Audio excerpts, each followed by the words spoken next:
We need someone who's a winner who can win elections, and for me there's only one person that can do that. The news that Boris Johnson might be riding to the rescue of the country and the Conservative Party is really a great tonic. Having a winner in place is what the party needs. Time and time again, my constituents told me, bring back Boris. Who do you want to see take over then?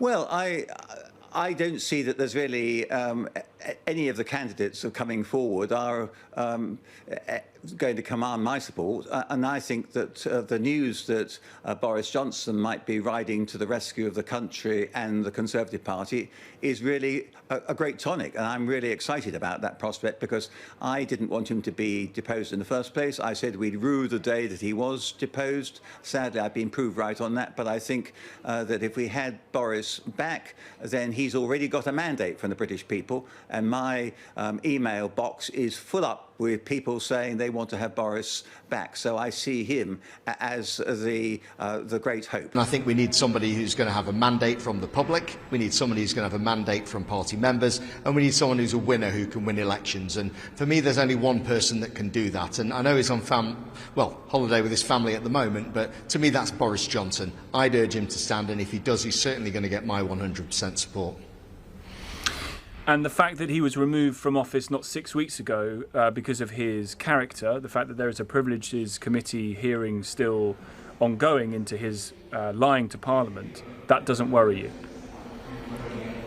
Well, I wouldn't read too much into the committee, and I've given numerous interviews defending Boris Johnson. At the weekend, I went to Diwali in Cathedral Square in Peterborough. I went to the Great Eastern Run, and I even did a little bit of campaigning. And time again, my constituents told me, bring back Boris. And these were people who were Conservative supporting, or people who were Conservatives but were undecided. You know, for the first time they voted in 2019. They were the ones who were telling me, bring back Boris Johnson. In 2019, I fought a high-profile by-election in this city, and I came third. So I didn't just lose, I lost badly.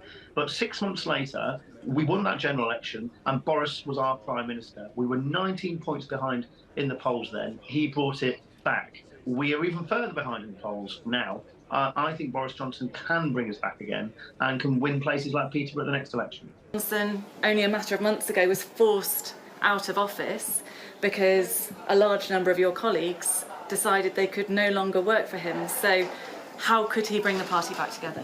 So I think we were 19 points behind, 20 points behind in the polls before Boris Johnson became Prime Minister. We were way up in the polls, won an 80-seat majority. I think we're back to being way down in the polls. We are back to being way down in the polls. Again, I don't know what they are today. So I think a lot of MPs will look at that and they will see that it wasn't just a phenomena, you know, that a general election win, that Boris Johnson is a winner. And I think that will help a lot of those MPs, many who are new MPs in the 29 intake, many of them will maybe now realise that having a winner in place is what the party needs to survive and for what's best for the country moving forward. But you must know that since rumours have begun swirling that Boris Johnson is going to put his hat in the ring, there are a number of colleagues of yours saying that they will not work under him. They would rather sit as an independent in Parliament. Well, there are lots of colleagues who are saying they will. So it's Friday night. Let's see how the weekend pans out. I'm quite confident he will get the 100 signatures, but let's just see how it pans out over the weekend. It's Thursday night, but it has been one of those weeks. Oh my gosh, is it only Thursday? We need to be in government because we need to stop the Labour opposition from getting in. To do that, we need to win elections. There's nobody better than that than Boris Johnson. He has already got that mandate there. He still has unfinished business with levelling up. We got Brexit done. Really, I think he's the man to come back. Now, what people also don't want to see is they don't want to see politicians talking about themselves and squabbling. They want to see their energy bills coming down. They want to pay their mortgages. They're worried about interest rates and inflation. They want us to get on with it. They want grown-up government.